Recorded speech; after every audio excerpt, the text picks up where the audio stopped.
हरिओम प्रभु जी। अज असी गल करिए कफ और वायु पे, क्योंकि मौसम सियाल दा दर्दां वायु करके कितने किते हुंदियां रहिंदियां शरीर के अंदर। कफ, खांसी, जुकाम, छाती का रुकना, ये दो प्रॉब्लमां सियाल विच ज़्यादा हुंदियां हन। इसनूं असीं बहुत सिंपल और वधिया तरीके नाल ठीक करना है।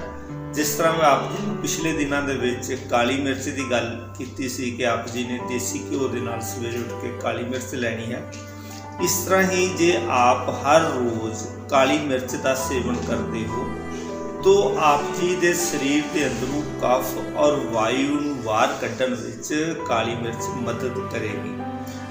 किस तरह लेना है आप जी नूं मैं जिस तरह दस्सिया सी कि आप अपने घ्यो के नाल सवेरे खाली पेट भी लै सकते हो, क्योंकि काली मिर्च के अंदर एक खासियत है सब तो वड्डी कि वो जिथे कफ और वायु को ठीक करती है, शरीर के अंदर जिहड़ा बसैला तत्व है, जहर है, उसनूं भी बाहर कढ़न विच मदद करती है और आप जी के लीवर नूं मजबूत करती है, आप जी की भुख विच वाधा करती है।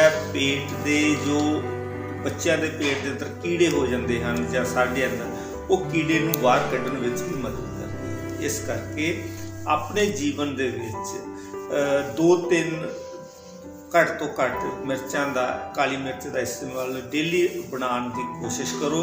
ध्यान रखना जिन्हों का BP हाई रहिंदा है, तसीर गर्मी वाली है, वो इसका सेवन ना करे। और मैं आप जी नाल कल फिर एक नवे विषय ते मिलांगा। आप जी मेरे नाल जुड़े, तुहाडा बहुत बहुत धन्यवाद। शुक्रिया।